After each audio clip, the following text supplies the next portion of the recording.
할렐루야. 대강절 두 번째 주일을 우리 하나님 앞에 올려드립니다. 오늘은 요한복음 34강인데요.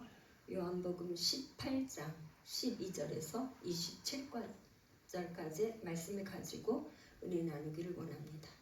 요한복음 18장 12절에서 27절입니다. 제가 먼저 기도하고 말씀 나누겠습니다. 고마우신 우리 하나님, 대강절 두 번째 주일입니다. 세상에 돌아가는 것이 너무나도 험악하고 어지러워서 이 땅의 정의가 어디로 갔는지 정말 한탄하며 울부짖는 이 백성들을 주님께서 굽어 살펴 보아 주시옵소서. 이제 우리에게 구원자는 오직 예수 그리스도, 예수님 고대하며 예수님이 이 땅에 오셔서 하나님의 나라가 이루어지기를 간절히 소망하는 우리 모든 이 세상의 모든 사람들에게 빛으로 오시옵소서. 오늘도 예배 가운데 말씀을 듣겠사오니 주님 말씀하여 주시고 말씀이 우리의 심령에 깨달아지고 알아지고 믿어지고 말씀대로 살 수 있는 능력을 베풀어 주시옵소서. 예수님의 이름으로 기도합니다. 아멘. 요한복음 18장 12절부터인데요. 요한복음이 이제 18장은 지난 시간에 어떤 말씀이었냐면 예수님이 이제 드디어 동산으로 들어가셨어요. 동산에서 기드론 시내를 건너서 이제 감람산의 중간턱에 있는 겟세마네 동산에 들어갔는데 예수님이 지난 시간에는 뭐였냐면 동산에서 내가 그니라. 그러니까 로마 군대와 보병대와 그 가룟 유다가 대제사장들의 그 하석들을 데리고 왔는데 아마도 한 1000명 정도가 왔을 걸로 추정을 하는데 예수님 한 분을 잡으러 로마 군인과 대제사장들이 파송한 군대가 1000명이 예수님 한 사람을 잡으러 1000명이 온 거예요. 그러니까 예수님이 만약에 도망가면 온 산을 포위해서라도 예수님을 잡아야 되겠다는 그런 마음으로 이 사람들이 왔는데 예수님은 도망가는 게 아니라 내가 그니라. 너희가 누구를 찾아왔느냐? 그러니까 나사렛 예수라. 그러니까 내가 그니라. 그러니까 예수님은 내가 너희들이 찾는 바로 그 사람이야. 나는 바로 하나님이야. 그런 당당한 모습으로 예수님이 나오셨어요. 오늘이 이제 18장의 두 번째에서는 지난 시간은 동산에서 오늘 18장 10절 27절에서는 안나스 앞에서 이제 신문을 받는 그런 장면입니다. 안나스 앞에서. 그러면 이 안나스가 누군가 하면서 우리 본문을 읽어보면서 한번 해보겠습니다. 12절, 13, 14절 제가 읽겠습니다. 이에 군대와 천부장과 유대인의 아랫사람들이 예수를 잡아 결박하여 먼저 안나스에게로 끌고 가니 안나스는 그 해의 대제사장인 가야바의 장인이라. 가야바는 유대인들에게 한 사람이 백성을 위하여 죽는 것이 유익하다고 공고하던 자더라. 이제 제사장 앞에 지금 그 해의 대제사장인 가야바의 장인이었는 안나스에 갔어요. 그러니까 말하자면 대제사장한테 먼저 간 게 아니고 그 대제사장의 장인인 안나스한테 먼저 갔어요. 그러니까 안나스는 아마도 AD 6년에서 15년까지 대제사장을 했던 사람인데 그러니까 그 대제사장을 그만두고도 자기 그 사위에게 대제사장을 물려주고는 계속 영향력을 행사했던 그런 사람인 것 같아요. 그래서 이제 이 지금 하숙들이 데리고 안나스에게 먼저 갔어요. 근데 이제 이 대제사장이라 하면 원래는 종신제였어. 종신제. 그랬는데 세습이 되었고 사독 가문에서만 이렇게 계속 이어져 왔었는데 안티오쿠스 에피파네스 이 이후에는 그러니까 대제사장 이런 제도가 타락을 해가지고 돈으로 매수하고 이렇게 로마 그 군대들한테 이렇게 잘 보이는 사람 이렇게 말을 잘 듣는 뭐 그런 저기 해가지고 돈으로 매수하고 사고 이런 식으로 해서 대제사장직을 사고파는 이런 식으로 타락을 해버렸어요. 그러니까 말하자면 그 헤롯 대왕부터 예루살렘이 예루살렘 멸망한 건 AD 70년인데 요 사이에 107년 동안에 28명의 대제사장직을 이렇게 했어요. 그러니까 오늘 이 사도 요한은 안나스와 가야바 이런 대제사장의 이 모습을 보면서 진정한 대제사장은 누구인가 이걸로 우리에게 생각하게 하는 그런 말씀인 줄로 믿습니다. 정말 대제사장은 근데 이 대제사장은 민수기 35장 25절 우리 한번 찾아서 읽어볼까요? 대제사장직이 어떻게 되는지 민수기 35장 25절 제가 한번 찾아서 읽어볼 테니까 한번 들어보십시오. 민수기 35장 25절 피를 보복하는 자의 손에서 살인자를 건져내어 그가 피하였던 도피성으로 돌려보낼 것이요 그는 거룩한 기름 부음을 받은 대제사장이 죽기까지 거주할 것이요. 그러니까 구약 시대 때 도피성 제도가 있었어요. 그러니까 사람을 죽이면은 반드시 살인한 자는 죽게 돼 있어요. 죽이는 거죠. 그런데 부지 중에 자기가 그렇게 계획을 하고 한 게 아니고 부지 중에 잘못해가지고 사람이 죽었다 할 경우에는 도피성으로 이렇게 도망가서 거기에서 피신해서 사는 거죠. 그런데 이 사람은 언제 해방이 되냐? 그 해에 대제사장이 죽으면 거기서 해방이 되는 거예요. 할렐루야. 그러니까 대제사장이 죽는다는 것은 뭐냐? 속죄의 능력이 있는 거예요. 대제사장은. 그래서 대제사장은 자기뿐만 아니라 온 백성들을 위해서 대신 대속하는 그런 직무를 하고 있는 거죠. 그런데 과연 대제사장은 누구일까 하는 것을 한번 오늘 말씀을 보면서 한번 생각하는 시간이 되었으면 좋겠습니다. 15절 갈까요? 시몬 베드로와 또 다른 제자 한 사람이 예수를 따르니 이 제자는 대제사장과 아는 사람이라. 예수와 함께 대제사장의 집들에 들어가고 베드로는 문 밖에 서 있는지라. 대제사장을 아는 그 다른 제자가 나와서 문 지키는 여자에게 말하여 베드로를 데리고 들어오니 문 지키는 여종이 베드로에게 말하되 너도 이 사람의 제자 중 하나가 아니냐 하니 그가 말하되 나는 아니라 하고. 이제 여기서 15, 16, 17절에 우리 한번 보면은 시몬 베드로하고 다른 제자 한 사람, 그러니까 여기서 지금 누구라고 이름을 밝히지 않고 또 다른 제자 한 사람, 이 사람은 아마도 에제자, 요한복음을 쓴 저자 에제자, 그가 뭐냐 예수님이 사랑하는 제자 이렇게 해서 에제자이죠. 이름은 나오지 않지만 아마도 에제자일 것으로 보죠. 그런데 그 에제자, 그 사람이 예수를 따르는데 이 에제자는 대제사장하고 잘 아는 사이예요. 그러니까 예수님과 함께 대제사장의 집에 이게 뜰에 들어갔어요. 예수님이 이제 붙잡혀서 들어가니까 이 에제자도 들어갔어요. 그런데 베드로는 들어갈 수가 없어 거기에.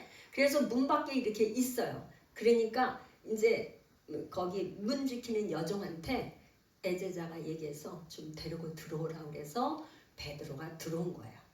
그랬더니 그 문 지키는 여종은 베드로를 알아본 거죠. 그 산에 있었던 너도 이 사람의 예수님의 제자 아니야? 그러니까 이 베드로가 뭐라 그러냐면 나는 아니라. 이 지금 베드로는 예수님이 붙잡혀서 이제 신문을 받게 된 이 상황에서 이제 두려움이 몰려왔겠죠. 그러니까 아니라고 부인을 했어요. 18절 그때가 충고로 종과 아랫사람들이 불을 피우고 서서 쬐니 베드로도 함께 서서 쬐더라. 대제사장이 예수에게 그의 제자들과 그의 교훈에 대하여 물으니 20절 예수께서 대답하시되 내가 드러내놓고 세상에 말하였노라. 모든 유대인들이 모이는 회당과 성전에서 항상 가르쳤고 은밀하게는 아무것도 말하지 아니하였거늘 어찌하여 내게 묻느냐. 내가 무슨 말을 하였는지 들은 자들에게 물어보라. 그들이 내가 하던 말을 아느니라. 그러니까 지금 대제사장 안나스는 말하자면 예수님이 정치적인 발언, 그러니까 여기 제자들이나 이런 사람들이고 로마를 향해서 어떤 정치적인 부정적인 발언을 한 게 있으면 그거를 꼬투리를 잡아서 하려고 이렇게 했는데 예수님이 그러는 거예요. 뭐라냐? 나는 다 오픈해서 숨어서 가리고 한 게 아니고 다 오픈해서 드러내놓고 말했는데 모든 유대인들이 모이는 회당, 예수님은 늘 가서 회당에 가서 가르치고 또 그 다음에 성전에서 항상 가르치고 그러니까 숨어서 한 게 아니잖아요. 그러니까 거기 모였던 회당에 모인 사람, 성전에 모인 사람이 다 같이 들었단 말이에요.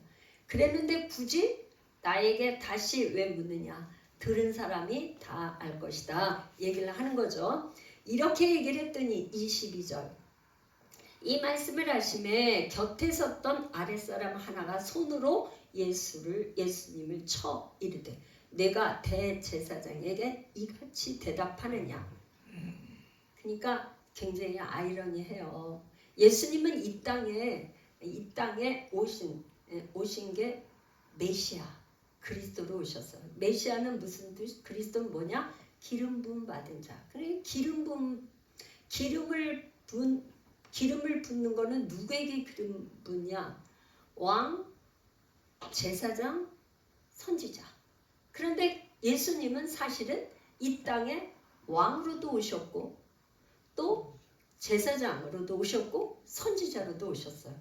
그러니까 그렇게 오신 예수님을 향해서 지금 여기에 있던 그 아랫사람이 손으로 예수님을 때리는 거예요. 요한복음에서는 예수님을 향해서 부정적인 건 하나도 기록한 게 없는데 요한 9절만 그렇게 나와 있어요. 그러니까 대제사장인 예수님을 하석이 오히려 때리는 이 장면을 여기서 이렇게 기록을 하고 있죠. 그러니까 예수님을 쳐서 내가 대제사장에게 이같이 대답하느냐 그랬더니 23절 예수께서 대답하시되 내가 말을 잘못하였으면 그 잘못한 것을 증언하라. 바른 말을 하였으면 내가 어찌하여 나를 치느냐 하시더라. 24절 안나스가 예수를 결박한 그대로 대제사장 가야베게로 보내니라. 25절 갑니다. 시몬 베드로가 서서 불을 쬐더니 사람들이 묻되 너도 그 제자 중 하나가 아니냐? 베드로가 부인하여 이르되 나는 아니라 하니. 이 두 번째 아까 한번 이 두 번째 또 부인을 하는 거예요. 26절 대제사장의 종 하나는 베드로에게 귀를 잘린 사람의 친척이라. 내가 그 사람과 함께 동산에 있는 것을 내가 보지 아니하였느냐. 그 베드로가 그 사람들이 몰려오는데 칼로 이렇게 거기 아랫사람의 귀를 쳐요. 아마 머리를 쳤겠죠. 머리를 쳤는데 이렇게 투구를 썼든지 그러니까 투구는 그냥 저기하고 아마 귀가 잘렸을 텐데 그렇게 했을 때 본 사람이에요. 그러니까 27절 이에 베드로가 또 부인하니 곧 닭이 울더라. 그러니까 예수님이 요한복음 13장 38절에 뭐라고 말씀하시냐면 예수께서 대답하시되 내가 나를 위하여 내 목숨을 버리겠느냐? 내가 진실로 진실로 내게 이르노니 닭이 울기 전에 내가 3번 나를 부인하리라. 그러니까 예수님은 지금 아까 왕, 제사장, 선지자로 오셨다고 그랬어요. 그 다 사역을 감당하는. 그러니까 예수님은 선지자로서 예수님이 예언하신 것이 그대로 베드로를 향해서 예언한 것이 그대로 이루어진 것을 이제 말씀을 하고 있습니다. 자, 그러면 사도 요한이 오늘 본문에서 말씀하는 이것은 우리에게 무엇을 말씀하고 있을까요? 예수님은 무지하다. 단지 지금 대제사장이나 사내들인의 그 공회원들에게 부당하게 붙잡혀가지고 지금 신문을 받고 있는 거죠. 두 번째는 뭐냐? 진정한 대제사장은 안나스나 여기 가야바나 이런 사람들이 대제사장이 아니고 예수님이 진정한 대제사장이고 예수님이 예언한 것이 지금 구약 때부터 예수님에 대해서 예언하는 것이 하나씩 그대로 다 이루어지고 있고 예수님이 오셔서 하신 말씀도 그대로 이루어진다는 거. 예수님이 말씀하신 거는 한 말씀도 땅에 떨어지지 않고 그대로 다 이루어진다는 것을 우리에게 말씀하고 계십니다. 자, 그러면 여기서 지금 예수님과 베드로를 한번 보겠습니다. 예수님은 당당하게 지난 시간에 했었던 것처럼 내가 그니라. 예수님은 이 땅에 오셔서 늘 기도하며 하나님 아버지께서 하신 그대로 말씀하시는 그대로 행하시는 분이셨어요. 이제 17장에서 자기를 위해서 기도하고 제자들을 위해서 기도하고 앞으로 예수를 믿게 될 우리를 위해서도 기도한 대제사장으로서의 기도, 대제사장으로서의 그 기도를 다 중보기도를 하시고 또 산에 올라가셨어요. 어찌 보면 예수님은 지금 만약에 가룟 유다가 지금 자기를 팔러 나간 걸 아셨다면 예수님은 감람산으로 가시면 안 돼요. 그죠? 가룟 유다가 모르는 곳, 전혀 알지 못하는 제3의 어떤 곳으로 가셔야 되는데 예수님은 어디로 갔었냐? 늘 습관적으로 가던 곳, 감람산, 가룟 유다도 이미 그 장소를 너무나 잘 아는 그곳으로 예수님이 들어가셨어요. 그것은 예수님께서 그 죽음, 십자가의 죽음을 피하거나 어떻게 그런 게 아니라 당당하게 하나님 아버지께서 주신 잔을 내가 왜 마시지 않겠느냐 하시면서 십자가를 짓는 그 모습을 우리가 볼 수 있습니다. 베드로는 지금 3번씩 부인했어요. 감람산 겟세마네 동산에서 예수님께서 제자들을 데리고 가서 너희는 이 시간 여기서 기도하라고 했지만 예수님의 제자들은 다 하나같이 졸고 있었어요.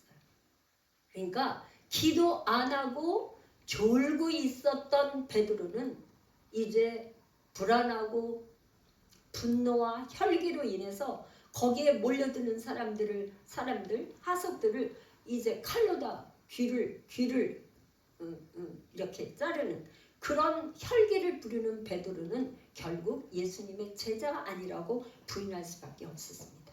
이 베드로의 모습이 오늘날 아마 우리들의 모습을 대표해서 보여주는 그런 모습이 아니었을까요?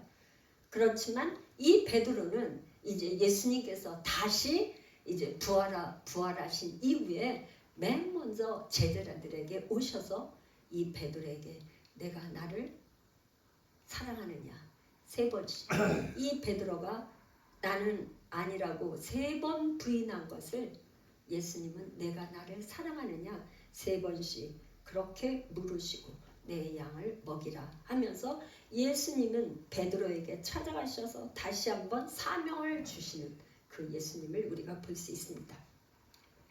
이제 말씀을 마치려고 하는데요. 우리는 지금 참 예수님이 곧 오실 마지막 이 그 때를 우리가 살고 있는데 과연 우리가 어떻게 살아야 될까? 우리가 정말 기도하며 깨어 있어야 되겠는데 우리가 잠들어 있는 동안에는 이 베드로와 같이 우리의 상황이 정말 안 좋을 때는 내가 정말 조금이라도 손해보는 일이 당하면 나는 예수 믿지 않는다고 예수님을 부인하는 우리의 모습이 있지 않을까 생각하며 오늘 말씀을 생각하면서 우리 한번 통성으로 함께 기도하기를 원합니다. 주여 한번 부르고 기도합니다.